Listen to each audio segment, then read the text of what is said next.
Hello doctors, कैसे हैं आप सभी लोग। आज इस वीडियो में पढ़ेंगे हम पोरफायरिया। ये एक इंटीग्रेटेड टॉपिक है बायोकेमिस्ट्री, मेडिसिन और डर्मेटोलॉजी का। इस वीडियो में मैं इसे आपको अच्छे से समझाने की कोशिश करूँगा, जिससे हमें ये कम से कम रटना पड़े और ये आपकी एक कंसेप्चुअल टॉपिक्स की कैटेगरी में आ जाए। तो चलिए शुरू करते हैं। तो सबसे पहले समझते हैं पोरफायरिया होता क्या है।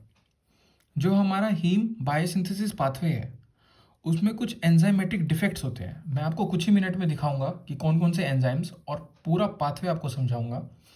सबसे पहले आप ये बताइए मुझे कि एक एंजाइम का फंक्शन क्या होता है। कोई भी एंजाइम एक सबस्ट्रेट पे एक्ट करता है और उसे प्रोडक्ट में कन्वर्ट करता है।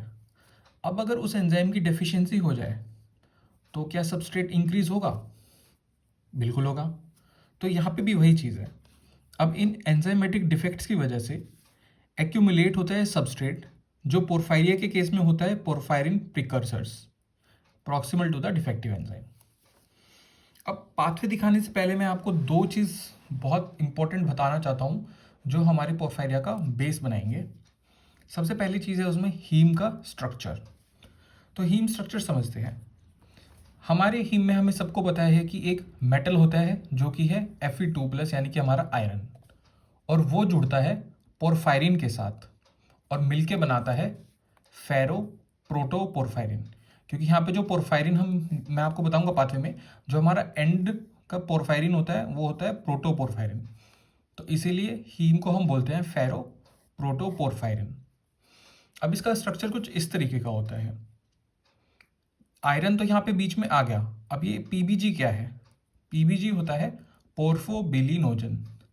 तो सबसे पहले आप ये समझिए कि आपको एक नया घर बनाना है और उसमें रहना है। ये Fe2+ आप हो। अब उससे पहले आप घर बनाओगे, उसके बाद आयरन आएगा। तो आयरन का घर होता है ये 4 पीबीजी के रिंग्स। एक पीबीजी होती है एक पायरोल रिंग। तो यहाँ पे हमारी कितनी पायरोल रिंग्स हो गई? 4। तो हम इसको टेट्रा पायरोल स्ट्रक्चर भी बोलते हैं। तो पहले ये अपना घर बनाता है, जिसको हम बोलते हैं टेट्रा पायरोल या फिर प्रोटोपोरफायरिन, और उसके बाद आयरन यहाँ पे आके इससे जुड़ता है और बनाता है फेरो प्रोटोपोरफायरिन। तो सबसे पहले हमें पाथवे में समझना होता है कि ये घर कैसे बन रहा है, एक एक यूनिट, एक एक ईंट कैसे जुड़ के बन रही है, और फिर आयरन कैसे आता है एट द एंड।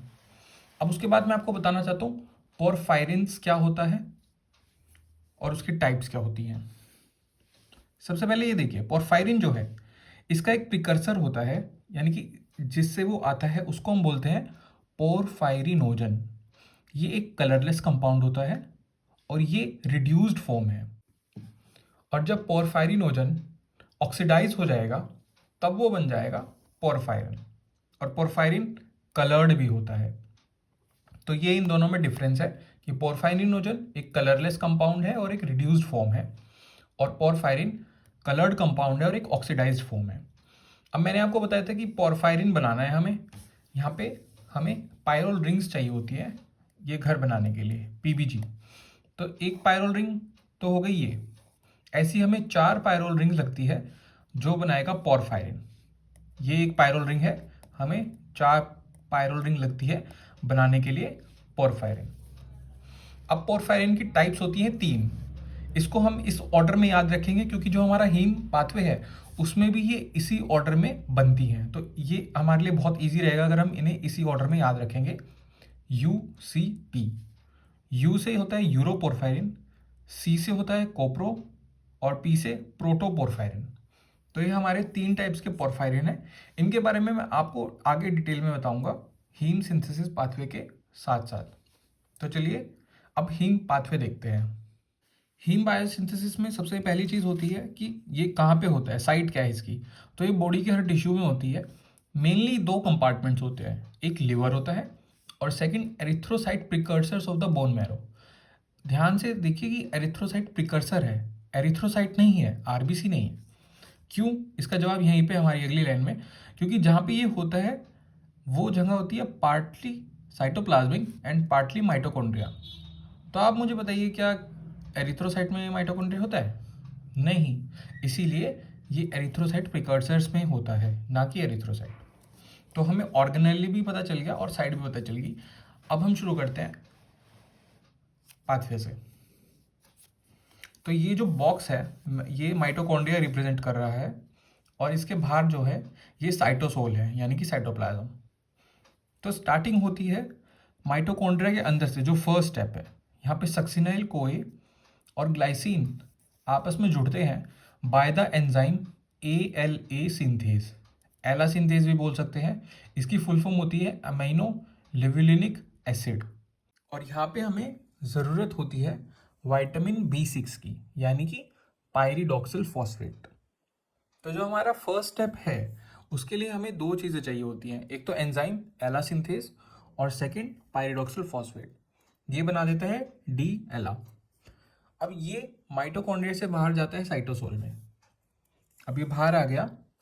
अब यहाँ पे इस पे एक्ट करता है एला डिहाइड्रेटेज एंजाइम और इसको कन्वर्ट कर देता है PBG, जो हमारी एक पायरोल रिंग थी, जो हमारी एक ईंट थी घर की, वो बन चुकी है। PBG के बनने के लिए 2 एला चाहिए होते हैं हमें। अब PBG बन गया। इसके बाद 4 PBG कंबाइन होके बनाते हैं हाइड्रोक्सी मिथाइल बिलेन। इसको शॉर्ट में आप HMB भी बोल सकते हो। और इसमें एंजाइम इन्वॉल्व होता है पोर्फोबिलिनोजन डीएमिनेज, या फिर इसको हम HMB सिंथेज भी बोलते हैं इसी एंजाइम को। तो अब HMB बनता है। इसके बाद आगे चलते हैं। HMB पे एक्ट करता है यूरोपोरफायरिनोजन 3 सिंथेज। अब इसके नाम से ही समझ आ रहा है कि ये बनाएगा यूरोपोरफायरिनोजन 3। ये हमारा बन गया। मैं इस साइड के पाथवे पे अभी आता हूँ कुछ देर में। पहले आपको एक बार ये समझा देता हूँ। जब मैं आपको पोरफायरियस बताऊंगा तब मैं आपको इसे अच्छे से डिटेल में समझाऊंगा। अब यूरोपोरफायरिनोजन 3 बन गया। मैंने आपको बताया था कि ऑर्डर में हमें याद रखना है U, C और P। तो U बन चुका है। इसके बाद क्या बनेगा C, यानी कि कोप्रोपोरफायरिनोजन 3। यहाँ पे एंजाइम होता है हमारा यूरोपोरफायरिनोजन डी कार्बोक्सिलेज। पहले सिंथेज था, उसके बाद है डी कार्बोक्सिलेज, बन गया कोप्रोपोरफायरिनोजन 3। अब जो कोप्रोपोरफायरिनोजन 3 है ये साइटोप्लाज्म से जाता है माइटोकॉन्ड्रिया में। इसको याद रखने का तरीका ये है कि C से होता है क्रॉस, तो कोप्रोपोरफायरिनोजन क्रॉस करता है इनटू द माइटोकॉन्ड्रिया। अब ये माइटोकॉन्ड्रिया में आ गया। अब इस पे एक्ट करता है एंजाइम कोप्रोपोरफायरिनोजन ऑक्सीडेज। ये बनाता है प्रोटोपोरफायरिनोजन 9। अब आप सोचोगे ये 3 के बाद 9 कहाँ से आ गया? तो मैं आपको बताना चाहता हूँ, पहले की जो टेक्स्ट बुक्स होती थी वहाँ पे ये 3 ही होता था, लेकिन अब अपडेटेड टेक्स्ट बुक्स में इसे 9 कर दिया गया है। तो मैंने इस पर थोड़ी रिसर्च की तो मुझे यही पता चला कि 3 और 9 सेम ही होते हैं, बस अभी उनका नाम चेंज कर दिया है। बेसिकली हमें याद रखना है जो भी 3 सीरीज होती है उस पर ध्यान रखना है हमें। तो आगे बढ़ते हैं। तो कोप्रोपोरफायरिनोजन 3 से बना प्रोटोपोरफायरिनोजन 9। इसको कंफ्यूज नहीं करना, 9 और 3 एक ही चीज है। अब इस पे एक्ट करता है प्रोटोपोरफायरिनोजन ऑक्सीडेज और वो बनाता है प्रोटोपोरफायरिन 9। अब लास्ट अपना घर बन गया प्रोटोपोरफायरिन। अब इसमें कौन आएगा? रहने आएगा आयरन। यहाँ पे एंजाइम आता है फेरोचिलेटेज जो कि आयरन की एंट्री कराता है प्रोटोपोरफायरिन 9 में और बन जाता है हमारा हीम। अब हीम क्या करता है? ये फीडबैक इनहिबिशन देता है एला सिंथेज एंजाइम को, कि ये बोलता है कि अब मैं इनफ बन चुका हूं, तुम सिंथेसिस रोक दो। तो ये होता है फीडबैक इनहिबिशन। अब आई होप आपको अच्छे से समझ आ गया होगा पाथवे, क्या क्या माइटोकॉन्ड्रिया में हो रहा था और क्या क्या साइटोसोल में हो रहा था। इसको याद रखने का और तरीका ऐसे है कि क्या बाहर हो रहा है क्या अंदर। जो चीज़ मैंने आपको बताई थी, जैसे C से कोप्रोपोरफायरिनोजन था वो क्रॉस कर रहा था, आप इसको AC न्यूमोनिक से भी याद रख सकते हो, यानी कि एयर कंडीशनर। तो जो A है एला, जो अपना फर्स्ट स्टेप है, ये बाहर आ जाता है और C अंदर चल जाता है। तो AC क्या करता है? हवा को क्रॉस करता है। ऐसे ही यहाँ पे भी A और C माइटोकॉन्ड्रिया और साइटोप्लाज्म में क्रॉस करते हैं। अब हम चलते हैं अपने पोरफायरिया के टाइप्स पे। यहाँ पे आप ध्यान देना कि मैंने आपको बताया था कि प्रीडोमिनेंटली लिवर और एरिथ्रोसाइट प्रिकर्सर्स में ही बनता है हीम। तो उसी के हिसाब से मैंने इनको क्लासिफाई किया है पोरफायरिया की टाइप्स को। तो कुछ होती हैं हिपैटिक और कुछ होती हैं एरिथ्रोपोइटिक। और मैंने जो ये कलर कोडिंग की है ये इनके इनहेरिटेंस के बेसिस पे, जो रेड कलर में है, रेड बॉक्सेस में है, वो ऑटोसोमल डोमिनेंट है और ग्रीन वाले ऑटोसोमल रिसेसिव। तो जो हिपैटिक पोरफायरियाज है उसमें हमारा फर्स्ट होता है एडीपी, यानी कि एला डिहाइड्रेटेज डेफिशिएंट पोरफायरिया। सेकंड हमारा होता है एआईपी, यानी कि एक्यूट इंटरमिटेंट पोरफायरिया। थर्ड है पीसीटी, पोरफायरिया क्यूटेनिया टाडा। फोर्थ है एचसीपी, हेरिडिटरी कोप्रो पोरफायरिया। फिफ्थ है वीपी, वेरीगेट पोरफायरिया। तो ये हमारी 5 हो गई हिपैटिक, और 3 होती है एरिथ्रोपोइटिक, जिनमें से एक होती है हमारी एक्स लिंक्ड प्रोटोपोरफायरिन। इसका इनहेरिटेंस कैसा है? X linked. जो बाकी दोनों है, दोनों ऑटोसोमल रिसेसिव है, कंजेनाइटल एरिथ्रोपोइटिक पोरफायरिया और एरिथ्रोपोइटिक पोरफायरिया।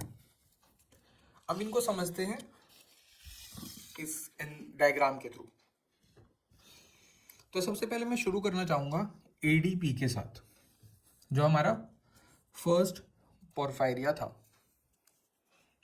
तो ये क्या करता था, यहाँ पे एला डिहाइड्रेटेज डेफिशिएंट है एंजाइम, तो एला अब पोर्फोबिलिनोजन में कन्वर्ट नहीं होगा, तो ये स्टेप पे काटा लग गया है।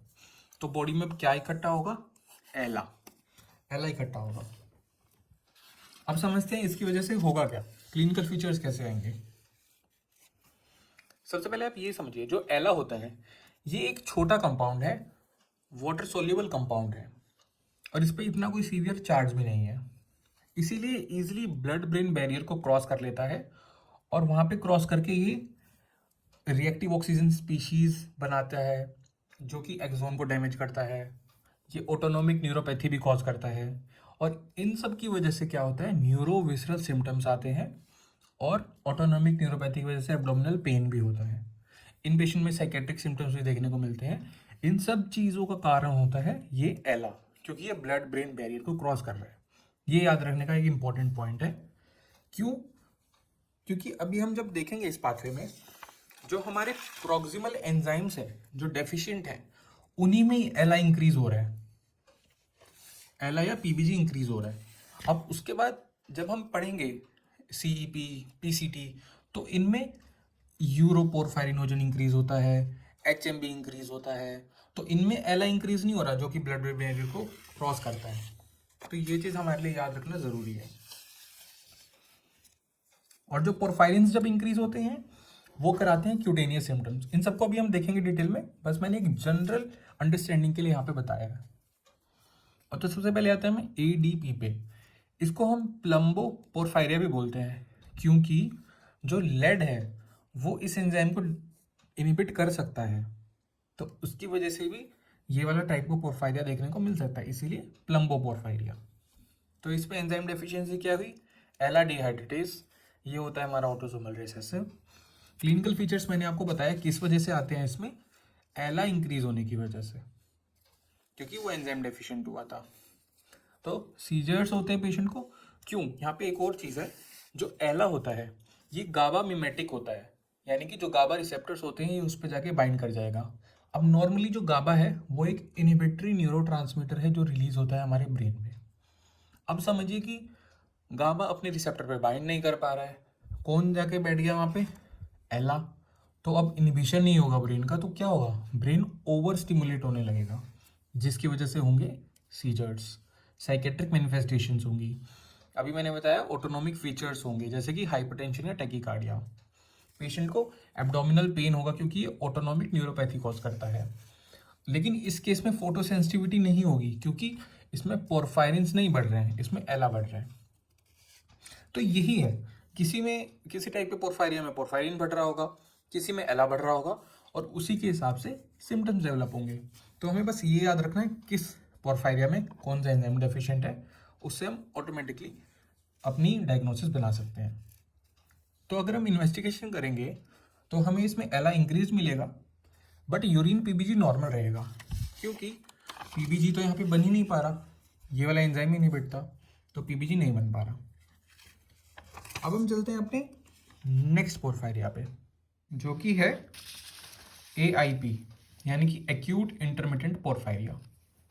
ये हमारा मोस्ट कॉमन एक्यूट पोरफायरिया होता है। याद रखिएगा, एक्यूट वर्ड इंपॉर्टेंट है, क्योंकि ओवरऑल मोस्ट कॉमन जो पोरफायरिया होता है वो PCT होता है, पोरफायरिया क्यूटेनिया टाडा। तो इसमें जो AIP में एंजाइम डेफिशिएंसी होती है वो होती है PBG डीएमिनेस या फिर HMB सिंथेस। तो अब समझिए क्या हो रहा है। ये वाला एंजाइम डेफिशिएंट है, अब PBG बन गया, बट ये आगे नहीं जा पा रहा, HMB नहीं बन रहा। तो अब बॉडी में क्या एक्यूमुलेट होगा, एला इंक्रीज होगा, एक तो ये एक्यूमुलेट होगा, और सेकंड PBG। अब एला क्या करेगा, ये फिर से ब्लड ब्रेन बैरियर क्रॉस करेगा और न्यूरोविसरल सिम्टम्स को कॉज करेगा। तो इसमें भी सेम टू सेम ADP जैसे फीचर्स ही आते हैं। सीजर्स होंगे, abdominal pain, psychiatric symptoms, autonomic features, but कोई सेंसिटिविटी देखने को नहीं मिलेगी क्योंकि पोरफायरिन नहीं इंक्रीज हो रहे हैं, एला इंक्रीज हो रहा है। बट तो आप बोलोगे इसको डिफ्रेंशिएट कैसे करेंगे। डिफ्रेंशिएटिंग पॉइंट यहाँ पे ये आता है इंपॉर्टेंट। हम क्लिनिकली इस बहुत मुश्किल है इसको डिफ्रेंशिएट करना। तो इन्वेस्टिगेशन में हमें एला तो इंक्रीज मिलेगा, बट अभी यूरिन PBG जब हम टेस्ट करेंगे तो वो भी हमको पॉजिटिव मिलेगा, क्योंकि इस केस में PBG भी इंक्रीज होता है, यानी कि पोर्फोबिलिनोजन ये भी इंक्रीज होता है। तो ये हमारा मेन डिफरेंस होता है AIP में और ADP में, कि पोर्फोबिलिनोजन बन पा रहा है और वो इकट्ठा हो रहा है। अब इन दोनों का ट्रीटमेंट देखते हैं। इन दोनों के ट्रीटमेंट में जो हमसे क्वेश्चन कॉमन क्वेश्चन पूछा जाता है वो है ग्लूकोज के रिगार्डिंग। क्यों? क्योंकि जो ग्लूकोज के मेटाबोलाइट्स होते हैं वो एला सिंथेस को इंड्यूस नहीं होने देते। समझिए, यहाँ पे एला डिहाइड्रेटेज या इस एंजाइम की बात नहीं हो रही, पोर्फोबिलिनोजन डीएमिनेज की, यहाँ पे इस एंजाइम की बात हो रही है, एला सिंथेस। तो ग्लूकोज के जो मेटाबोलाइट्स हैं वो इसको इंड्यूस नहीं होने देते, इस एंजाइम को। तो इससे क्या होगा, एला कम बनेगा, और कम बनेगा तो पेशेंट को सिम्टम्स रिकवरी होगी। तो इसीलिए हम इन पेशेंट्स में ग्लूकोज देते हैं। अब हम आते हैं अपने थर्ड पोरफायरिया पे, जो कि है CEP यानी कि कंजेनाइटल एरिथ्रोपोइटिक पोरफायरिया। इसको हम गंथर्स डिजीज भी बोलते हैं। एंजाइम डेफिशिएंट इसमें क्या है, UPG3 सिंथेज, ये एंजाइम डेफिशिएंट है, और ये हमारी, मैंने आपको पहले ही बताया था, ऑटोसोमल रिसेसिव कंडीशन है। अब इस चीज़ में क्या एक्यूमुलेट होगा इस कंडीशन में, इसमें एक्यूमुलेट होगा यूरोपोरफायरिनोजन 1 एंड कोप्रोपोरफायरिनोजन 1। आप बोलोगे अभी तो 3 नहीं बन रहा है, अब ये 1 कहाँ से आ गया? तो मैं आपको बताता हूँ कहाँ से आ गया। जो HMB है, आप ये समझिए सबसे पहले कि ये ना थोड़ा अनस्टेबल होता है, ये ज़्यादा देर तक इस फॉर्म में नहीं रह सकता। अब अगर इसको यूरोपोरफायरिनोजन 3 में कन्वर्ट होना है तो ये एंजाइम चाहिए ही चाहिए, ये नेसेसिटी है इसकी, HMB की, इसमें कन्वर्ट होने की। बट अब मैंने ये बोला कि ये तो अनस्टेबल है, अगर ये एंजाइम डेफिशिएंट हुआ तब ये इस पाथवे को फॉलो करता है और ये स्पॉन्टेनियसली बिना किसी एंजाइम के यूरोपोरफायरिनोजन 1 में कन्वर्ट हो जाता है। ये इंपॉर्टेंट है बहुत। HMB पे ये एंजाइम एक्ट करेगा तो बनेगा यूरोपोरफायरिनोजन 3। अगर ये एंजाइम डेफिशिएंट हुआ तो ये नॉन एंजाइमेटिकली कन्वर्ट हो जाएगा यूरोपोरफायरिनोजन 1 में। अब जो यूरोपोरफायरिनोजन 1 है उस पर ये एंजाइम एक्ट कर सकता है, यूरोपोरफायरिनोजन डीकार्बोक्सिलेज, और उसको ये कन्वर्ट कर देगा कोप्रोपोरफायरिनोजन 1 में। अब यहाँ पे एक दूसरा इंपॉर्टेंट चीज़ आती है। हमने बोला था कि जो हीम पाथवे है, हीम सिंथेसिस होनी है जो, उसमें सिर्फ 3 सीरीज ही है जो हीम सिंथेसिस में पार्ट ले सकती है। जो 1 सीरीज है वो हीम सिंथेसिस में पार्ट नहीं ले सकती, ये डेड एंड है। इसीलिए जो यूरोपोरफायरिनोजन है ये अपनी ऑक्सीडाइज फॉर्म में कन्वर्ट होके, यानी कि यूरोपोरफायरिन में कन्वर्ट होके बॉडी में एक्यूमुलेट होने लगता है, और कोप्रोपोरफायरिनोजन भी कोप्रोपोरफायरिन में कन्वर्ट होके बॉडी में एक्यूमुलेट होने लगता है। अभी मैं आपको बताऊंगा इससे क्या क्या फीचर्स होंगे, बट ये समझिए कि HMB एंजाइम तो 3, अगर नॉन एंजाइम तो अनस्टेबल है तो कन्वर्ट हो जाएगा 1 में। तो अब समझते हैं इसको आगे। यहाँ पे मैंने आपको बताया कि एक्यूमुलेट हो रहा है यूरोपोरफायरिनोजन 1 एंड कोप्रोपोरफायरिनोजन 1, फिर ये कन्वर्ट होते हैं वाटर सोल्यूबल यूरोपोरफायरिन 1 में एंड कोप्रोपोरफायरिन 1 में। ये एक्यूमुलेट बॉडी में कहाँ पे होते हैं? डर्मो एपिडर्मल जंक्शन यानी कि DEJ में और सुपरफिशियल स्किन लेयर्स में। अब जब भी ये पेशेंट, या क्योंकि ये कंजेनाइटल है तो इसमें इन्फेंसी में या चाइल्डहुड में होती है, ये अर्ली ऑनसेट मतलब इसका होता है, इसका जो ऑनसेट है वो इन्फेंसी में ही हो जाता है। तो जब भी इस बच्चे को सनलाइट एक्सपोजर होगा तो ये पोरफायरिन्स क्या होंगे? रिएक्टिव ऑक्सीजन स्पीशीज में कन्वर्ट होंगे या बनाएंगे, और ये रिएक्टिव ऑक्सीजन स्पीशीज वहाँ पे डैमेज कॉज करेगी, जिसकी वजह से होगा ब्लिस्टरिंग और स्किन फ्रेजिलिटी। तो इनमें क्लिनिकल फीचर्स क्या होते हैं? इन CEP के बेबीज़ में स्किन ब्लिस्टरिंग देखने को मिलती है, नॉन इम्यून हाई ड्रॉप्स, एरिथ्रोडोंशिया यानी कि रेड टीथ, ये सब इनके क्लिनिकल फीचर्स होते हैं। और ऑनसेट क्या होगा? अर्ली चाइल्डहुड या इन्फेंसी। तो आई होप आपको कंथर्स डिजीज अच्छे से समझ आई होगी। इसके बाद आते हैं हम अपने फोर्थ पोरफायरिया पे। ये है PCT यानी कि पोरफायरिया क्यूटेनिया टाडा। ये होता है हमारा मोस्ट कॉमन पोरफायरिया, और इसमें एंजाइम डेफिशिएंसी होती है UPG डी कार्बोक्सिलेज की। ये हमारी ऑटोसोमल डोमिनेंट कंडीशन है। मैं आपको फ्लो चार्ट में दिखा देता हूँ कि इससे क्या होगा। देखिए फ्लो चार्ट में समझिए, PCT किस वजह से हो रहा है? यूरोपोरफायरिनोजन डी कार्बोक्सिलेज एंजाइम की डेफिशिएंसी से। अब क्या एक्यूमुलेट हो रहा है बॉडी में? यूरोपोरफायरिनोजन 3। अब यूरोपोरफायरिनोजन 1 नहीं बन रहा है क्योंकि एंजाइम ये वाला तो नॉर्मल है, ये एंजाइम डिफेक्टिव है, तो 3 बन पा रहा है, बट आगे कन्वर्ट नहीं हो रहा है ये कोप्रोपोरफायरिनोजन 3 में। तो अब बॉडी में क्या एक्यूमुलेट हो रहा है? यूरोपोरफायरिनोजन 3। अब ये यूरोपोरफायरिनोजन क्या करेगा? ये भी अपनी ऑक्सीडाइज फॉर्म में कन्वर्ट होगा यूरोपोरफायरिन 3 में। ये किस में कन्वर्ट हो रहा था? 1 वाला 1 में कन्वर्ट होगा और 3 वाला 3 में। तो ये कन्वर्ट हो रहा था अपनी यूरोपोरफायरिन 1 में, और ये कन्वर्ट होगा यूरोपोरफायरिन 3 में। बट है तो वाटर सोल्यूबल ही, है तो यूरोपोरफायरिन 1 का भाई ही। तो ये दोनों क्या करेंगे? सनलाइट पड़ेगी स्किन पे, जिसकी वजह से क्या होंगे? फिर से स्किन ब्लिस्टरिंग। बट इसमें क्या है, जो PCT है हमारा यानी कि पोरफायरिया क्यूटेनिया टाडा, इसका ऑनसेट कैसा होगा? अडल्ट। ये डिफरेंशिएटिंग फीचर है हमारा CEP से। दोनों में ब्लिस्टरिंग हो रही है, दोनों में सनलाइट एक्सपोजर से ब्लिस्टरिंग हो रही है, बट ऑनसेट डिफरेंट है। और क्या डिफरेंस है अगर आपने नोटिस किया हो? यहाँ पे यूरोपोरफायरिन 3 एक्यूमुलेट हो रहा है और वहाँ पे यूरोपोरफायरिन 1 एक्यूमुलेट हो रहा है, और इसको भी हम डिटेक्ट कर सकते हैं by the help of HPLC। उसमें इतना डिटेल में नहीं जाते, बट ये डिफरेंशिएटिंग फीचर्स होते हैं हमारे PCT और CEP के। इसका एक रिस्क फैक्टर भी होता है इंपॉर्टेंट, जो जिन पेशेंट में हीमोक्रोमेटोसिस हो वो भी इस एंजाइम को इनहिबिट करता है। तो रिस्क फैक्टर की फॉर्म में हम हीमोक्रोमेटोसिस को भी याद रख सकते हैं। तो ये हमारा फॉर्म करता है PCT पूरा। इसके बाद चलते हैं HCP और VP। ये इतने इंपॉर्टेंट नहीं है, इन पे इतने क्वेश्चन नहीं पूछे जाते, इसलिए मैंने इन पे ज़्यादा कुछ नहीं लिखा। बस ये समझिए, ये दोनों हमारी एक तो हिपैटिक टाइप्स होती हैं, दोनों ऑटोसोमल डोमिनेंट होती हैं। अब इनमें एंजाइम डेफिशिएंसीज कौन सी हैं? जो HCP है उसमें होता है कोर्पोपोरफायरिनोजन ऑक्सीडेज यानी कि CPG ऑक्सीडेज, और VP में PPG ऑक्सीडेज यानी कि प्रोटोपोरफायरिनोजन ऑक्सीडेज। ये हमारे एंजाइम्स हैं। जो कोप्रोपोरफायरिनोजन 3 माइटोकॉन्ड्रिया में आया था वो PPG में कन्वर्ट नहीं हो पाता क्योंकि ये वाला है CPG ऑक्सीडेज एंजाइम डेफिशिएंट है।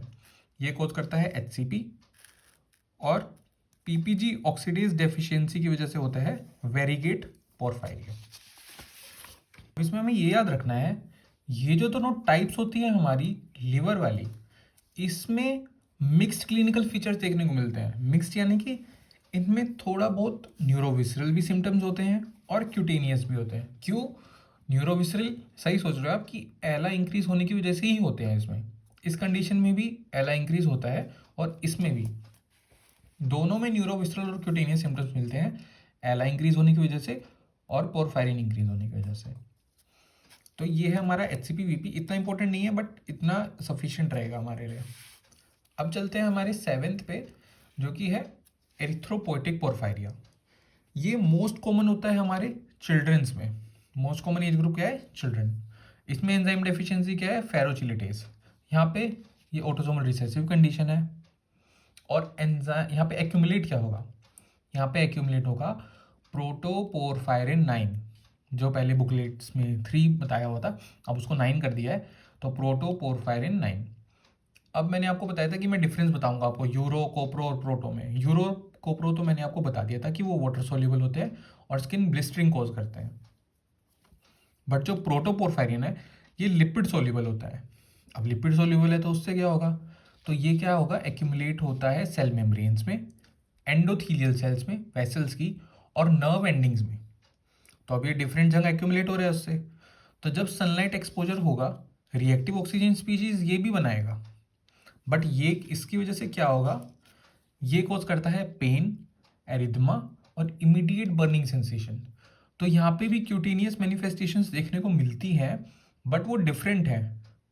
यहाँ पे है पेन, एरिथमा और इमीडिएट बर्निंग सेंसेशन। और जहाँ पे भी यूरो और कोप्रोपोरफायरिन एक्यूमुलेट हो रहा था, वहाँ पे ब्लिस्टरिंग हो रही थी। यहाँ पे मैं आपको डायग्राम में भी दिखा देता हूँ, जो हमारा लास्ट स्टेप था। प्रोटोपोरफायरिन में आयरन जुड़ना था और हीम बनना था, तो फेरोचिलेटेज डेफिशिएंसी की वजह से प्रोटोपोरफायरिन अब बॉडी में एक्यूमुलेट होता है और हीम नहीं बनता। तो यही रीज़न है इस कंडीशन में पेन, एरिथमा और इमीडिएट बर्निंग सेंसेशन का। अब हम चलते हैं हमारे लास्ट पोरफायरिया पे, जो कि है एक्स लिंक पोरफायरिया। और वो दिखाने से पहले मैं आपको लास्ट ये डायग्राम का एक स्टेप बताना चाहता हूँ इंपॉर्टेंट, जो हमारा फर्स्ट स्टेप था, जहाँ पे सक्सिनल और ग्लाइसिन मिलके एला सिंथेज की हेल्प से डी एला बनाते थे। यहाँ पे मैंने लिखा हुआ है एक्स लिंक पोरफायरिया। तो आप ये मत समझना कि एला सिंथेज डेफिशिएंसी की वजह से एक्स लिंक पोरफायरिया हो रहा है, क्योंकि पोरफायरिया तो क्या होता है, जब ये ज़्यादा बनता या आगे वाले प्रोडक्ट ज़्यादा बनते तो पोरफायरिया होता। तो इसकी डेफिशिएंसी से कैसे होगा, तो इस केस में जो पोरफायरिया होता है वो इसकी डेफिशिएंसी की वजह से नहीं होते, वो इसकी गेन ऑफ फंक्शन म्यूटेशन की वजह से होता है। तो जो हमारा लास्ट टाइप है एक्स लिंक पोरफायरिया, यहाँ पे गेन ऑफ फंक्शन म्यूटेशन होता है एला सिंथेज 2 का। एला सिंथेज 2 मैंने इसीलिए बोला है कि जो 2 होता है वो हमारे एरिथ्रोसाइट्स में होता है, जो 1 टाइप होती है एला सिंथेज की वो लीवर में होती है। तो यहाँ पे क्या एक्यूमुलेट होगा, प्रोटोपोरफायरिन, क्योंकि एला सिंथेज ज़्यादा एक्ट कर रहा है, ज़्यादा एला बनेगा, हमारे ज़्यादा पोरफायरिन्स बनेंगे और ज़्यादा एक्यूमुलेट होगा प्रोटोपोरफायरिन। तो ये हमें समझना ज़रूरी है, और एग्जामिनर हमें इसी में कन्फ्यूज़ करता है कि ये भी एक्स लिंक्ड है। और एक और चीज़ होती है एक्स लिंक्ड सिट्रोप्लास्टिक एनीमिया, जो होती है एला सिंथेज एंजाइम की डेफिशिएंसी से। समझिए, अब एला सिंथेज एंजाइम डेफिशिएंट है तो क्या नहीं बनेगा, हीम नहीं बनेगा। हीम कम होगा तो हम उस चीज़ को क्या बोलते हैं, एनीमिया, क्योंकि हीम हमारी बॉडी में काफ़ी ज़्यादा रोल प्ले करता है। कैसे रोल्स, जैसे कि ये हीमोग्लोबिन प्रोडक्शन में भी इन्वॉल्व होता है, मायोग्लोबिन में भी, साइटोक्रोम P450, कैटालेज एंजाइम, इन सब में ये कंट्रीब्यूट करता है। तो हीम नहीं होगा तो हीमोग्लोबिन भी नहीं होगा, जिसकी वजह से एनीमिया, और इस एनीमिया को हम बोलते हैं सिड्रोब्लास्टिक एनीमिया। तो ये था हमारा लास्टली एक्स लिंक सिट्रोब्लास्टिक एनीमिया और एक्स लिंक प्रोटोपोरफायरिया।